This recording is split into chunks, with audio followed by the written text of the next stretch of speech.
Welcome back. Well, if you've never been to the Arizona-Sonora Desert Museum, or it is one of your family's favorite places to visit, you will want to put a trip there on your calendar this weekend. That's because Amy Orchard, along with Luca, the military macaw, who are here to tell us about all the fun that's going on there at the Mineral Madness. Oh my goodness. I'm sorry, I'm so distracted. Luca is doing a bit of an upside down situation. Yes. Tell us about Luca. I believe that means he thinks you're beautiful and he's flirting with you. I'm okay with this. I'll take that explanation. Which is kind of odd. He usually prefers blondes. Oh. So maybe he's got talking your to me. eye on him. I love it. Well, this is so interesting to me because is it true that we have birds like this here in Tucson flying around? Well, so you aren't going to see this particular bird flying around in Tucson, but he does live in our Sonoran Desert region. What a lot of people don't realize is that the Sonoran Desert extends down into Mexico, and 2/3 of our desert is down there. So he is a Sonoran Desert bird, just not this far north. Okay. And I know we were kind of chatting a little bit during the commercial break, and we were asking, because he kind of looks like a parrot. So we were asking, is he a parrot? Is he a macaw? Is that the same thing? And you had a great explanation. Yeah. Well, now you know. Do you want to explain it? Do you want me to? No, you give your explanation, and I'll tell you what I said during the commercial break. So all macaws are parrots, but not all parrots are macaws. So he's a specialized kind of parrot, and we know he's a macaw because he's partially naked. Don't tell him because he's on camera. Oh my gosh, it's okay. But if you look right around his eye, you can see some pink. That is his skin.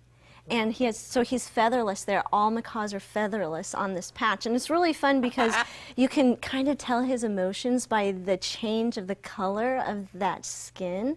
So when he gets really excited, it gets really bright red. Oh, really? Yeah. So crazy. I feel like he knows we're talking about him. Right. Of course. So we have to follow up with what you said after Oh, I said it's kind of like the analogy of your thumb and your fingers. Your thumb is a finger, but not all your fingers are thumbs. So that's... Which is a good way to, think Yeah, about that, that's right. especially for kids who are learning about these animals. Right. Sure. I think that's so neat. Well, you also brought some mineral specimens here. Yeah, So over tell us here about on the table we have a few mineral specimens, and these are minerals that he would actually use in the wild. His diet consists mostly of fruits and nuts and berries. And so there's not a lot of salt in those. And so this first mineral right back here, this is halite, and it's salty. In fact, if one of you picked it up and licked it, you would be able to taste the salt. But I wouldn't suggest it because I was gonna say, go ahead, Tina. 1,000 kindergartners have picked that up, and you don't need their germs. And then the yellow one is sulfur. And if you were to pick it up and smell it, it would smell like rotten eggs or maybe a match burning. And so he would seek out that mineral in the wild as well because sulfur is very important for their feather growth. So without it, he wouldn't have these beautiful green and blue and red feathers. And then the third one looks like a piece of chalk, doesn't it? Like you can take it and write on the chalkboard. It's very chalky.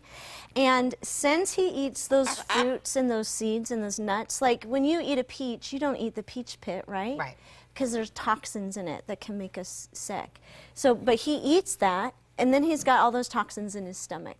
So he'll find the kaolin and eat that, and it absorbs the toxins, and then he can just poop it out. Oh, that's so interesting that they know that they need that for, the other things. It's so interesting, and that's kind of what this Mineral Madness is all about, is kind of connecting all these dots. Exactly. For us to learn not only how animals use minerals like this, but we use minerals every day, all the time, without realizing it. And so that's one of our goals at Mineral Madness, is to help educate people about the importance of minerals and rocks in our lives. And I think that's one of my favorite parts of this event is that we are learning about the different animals and the different minerals, but there's also a lot of fun things going on as well. So kind of break it down what we can expect.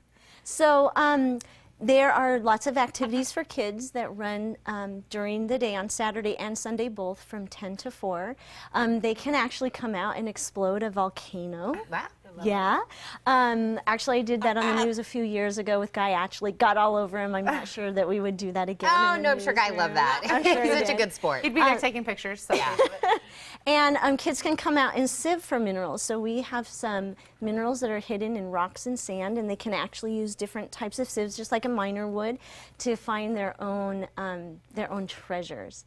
So they can go throughout the museum collecting free samples, as well as our mineral sale, which has stuff for everybody. prices range from 50 cents to $500. And we have beautiful collector's items as well as fun, inexpensive things. Well, it's going to be an amazing weekend. We're going to learn a lot. We're going to see a lot of things, and we're going to have some fun while we're at it, which I think is great, Amy. And will we get to see Luca there as well? So he may be out, or other animals. Other animals need minerals too, and so you might come out and learn something new besides just about macaws. Well, I think that's great. It's going to be a wonderful weekend. I'm going to make sure our viewers have all of the information so they can bring their families. Thank you so much for coming today, and thank you, Luca. And Mineral Madness is taking place this Saturday and Sunday from 10 a.m. to 4 p.m. at the Desert Museum. For more details and to plan your visit, call 883-2702 or visit desertmuseum.org.